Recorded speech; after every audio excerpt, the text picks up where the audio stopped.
그렇게 몇 시간 동안 계셔 보니까 그게 어떤 상황이었어요? 그날 국회 상황이 무질서 상황이었다고 얘기하고 무질서 싶습니다. 상황이었다. 네. 그거는 무질서 상황이기 때문에 군이 투입된 겁니까? 아니면 군이 가서 무질서 상황이 된 거예요? 국방부 장관의 지시를 받고 국회로 출동하셨다 그랬지 않습니까? 네.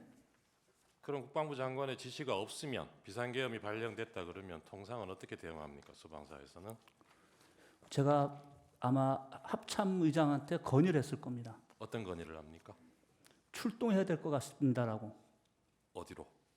만약에 제가 전화를 먼저 했던 데가 경찰입니다. 왜냐하면 모든 서울 안보에서 제일 먼저 하는 데가 경찰입니다. 그래서 네. 경찰에다 물어보고 상황이 뭔지 확인할 겁니다. 근데 그게 국회라고 확인되면 저는 이런 것 같아서 국회가 네, 저희 네, 담당자니까 알겠습니다. 갈 네, 겁니다라고 이야기했습니다. 그날은 국방부 장관이 먼저 전화가 왔기 때문에 그 지시에 따른 거라는 거죠. 그렇습니다. 예. 아까 증인도 거의 수방사에서 선발대 보내고 바로 같이 출발했죠. 증인도.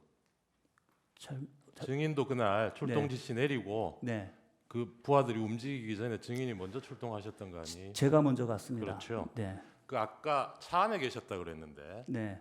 컨테이너 4분의 1 크기? 그러니까 그 크기가 그러니까 좀 그러니까. 상상을 좀 시켜드리려고 한 건데 일찍 그냥 작은 도착하셔서 네. 이 상황 끝날 때까지 계속 그 차 안에 계셨던 겁니까? 그렇습니다. 그 차 안에 누가 있었죠? 그분 저 우리 부관, 운전관 이렇게 운전관. 셋이 있었습니다. 예. 자리가 그러면 운전관 있고 부관은 앞에 있고 조수석에 있고 저는 뒤에 뒷자리에 있고 증인은 혼자 그렇습니다. 있었겠네. 아까 전화기 3개로 계속 전화 통화하느라고 정신 없었다 그러셨죠? 그렇습니다. 그때 운전관은 자고 있었다 그래요. 그건 인지하셨습니까 그때? 차가 계속 이동하는 상황인데 잤을 리는 없을 텐데. 잤을 리는 없어요. 예, 차가 계속 돌았습니다. 매각을. 그 전화를 계속 하고 뭐 통화 계속 중이었다 그랬잖아요. 그 부관도 그 전화를 들을 수는 있는 상황이었죠. 그거는 제가 모르겠습니다. 네. 아까 증인 그날 증인이 검찰에서 한 진술에 대해서 이게 제3자 진술하고 증인 진술하고 그 중에 뭐 증인 진술은 좀 묻히고 제3자 진술을 검찰에서는 조금 더 우선해서 그게 공소장에는 공소사실은 그렇게 반영돼 있는 것 같다. 그런 취지로 진술을 하신 것 같은데. 답변 드리지 않겠습니다. 예, 그거는 그렇고 그때 차 안에 같이 있었던 그 부관의 진술도 그냥 제3자의 진술에 불과합니까? 아니면 그건 제가 잘 모르겠습니다. 그 진술은 증인이 보기에 믿을 만한 진술입니까? 일단은 제가 기억이 없는 가운데 네. 그 말을 듣고 제가 그거를 증언하면 위증이 될 수 있지 않습니까? 네. 그런 입장에서 봐주셔야 될 거라고 생각합니다. 네, 알겠습니다. 아까 그 메모 보내주는 거 보면 그 증인이 뭐 이렇게 국회 해산 검색도 하고 그러셨잖아요. 그때 검색해 보니까 뭐라고 나오던가요?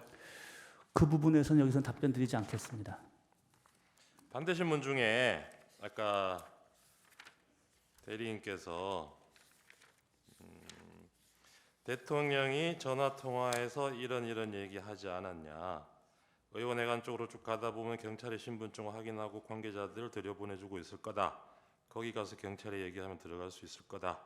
이렇게 얘기하지 않았냐고 물었는데 증인 답변을 안 하셨어요. 이 부분도. 네, 근데 원래 증언 거부할 수 있는 거는 네, 본인이 네, 유죄 판결 받을 수 있는 사실이 드러날 염려가 있을 경우에 안 할 수 있는 겁니다. 네. 근데 지금 이 내용은 만약에 대통령이 이런 얘기 했으면 대통령한테도 그렇고 증인한테도 그렇고 유리하면 유리하지 불리할 게 하나도 없는 얘기예요. 근데 이거 왜 답변을 안 하세요? 제가 정확하게 그걸 모르구나 기억이 안 나는데 이걸 얘기를 어떻게 해야 됩니까? 기억이 안 난다는 취지입니까? 네, 알겠습니다. 아까 증인 병력 투입 지시가 개헌법에 따른 적법한 지시라고 받아들였다 이런 취지로 얘기하셨어요. 그렇습니다. 처음에 출동 지시 받았을 때는 그럴 수도 있다고 생각합니다. 근데 네, 이 생각이 나중에 대통령하고 전화 통화하고 그 이후에도 이 생각이 유지가 됐어요. 계엄 상황 끝날 때까지 이 생각이 유지가 됐습니까?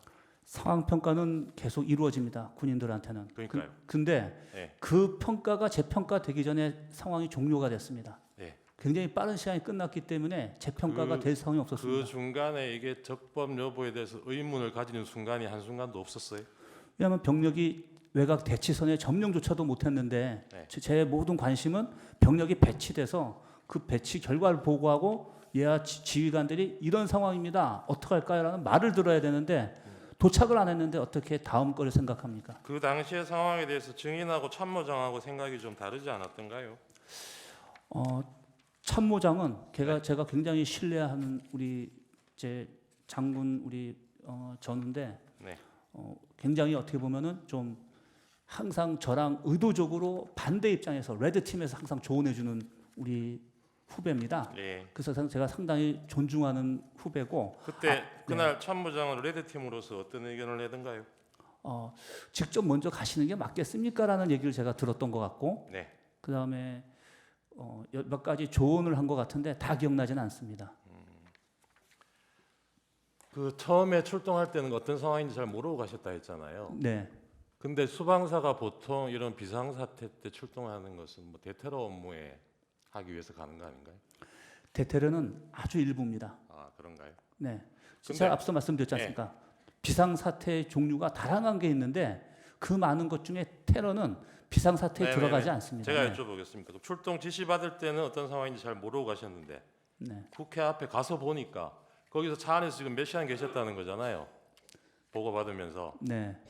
그렇게 몇 시간 동안 계셔 보니까 그게 어떤 상황이었어요? 그날 국회 상황이 무질서 상황이었다고 얘기하고 무질서 상황이었다. 네. 그거는 무질서 상황이기 때문에 군이 투입된 겁니까? 아니면 군이 가서 무질서 상황이 된 거예요? 제가 그 부분은 나중에 저희 재판 때는 제가 말씀드릴 수 있겠는데 여기서는 영향이 있을 것 같아서 말씀 안 드리겠습니다. 아까 처음에 6분 나세요. 6분 나세요. 예예. 그 서울 경찰청장하고 통화하셨다 그랬습니까? 예, 아닙니다. 서울지방경찰청장 서울지방 예. 통화하셨다 그랬죠. 그래서 무슨 상황인지 물어보셨다 그랬죠. 네, 그 부분도 제가 좀 답변 못 드리는 게 좀 서로 이견이 아니 그러니까 다른 것 같아요. 증인 입장을 물어보는 겁니다. 증인이 하셨다는 얘기가. 답변 드리지 않겠습니다. 그때 서울경찰청장이 무슨 상황이라고 물어봤으니까 뭐 대답이 있었을 거 아니에요. 뭐라 그러던가요? 답변 드리지 않겠습니다. 증인이 잘 모르고 가셨다던 그 임무를 네, 이 계엄 상황 종료될 때까지도 결국 모르고 오신 거예요. 소방사가 여기 왜 왔는지. 저는 어떻게 보면은 결론적으로 부하들한테 제가 나중에 모아놓고 제 입장에 소감을 얘기해줬는데 네. 거기에다 담겨 있다고 생각합니다. 근데 네. 그 부분이 제가 제 부하들한테 고맙고 왜냐면은 제가 명확하게 임무를 부여해주지 못하고 가시화시켜주지 못한 상태에서 그 증인도 무슨 임무인지 모르셨다니까. 구체적으로 직무를 내려줄 수가 없었겠네요. 현장 가서 판단하려고 했는데 네. 현장에 진입을 못했기 때문에 또 보고를 못 받았기 때문에 상황을 모르고 끝났다는 입장입니다.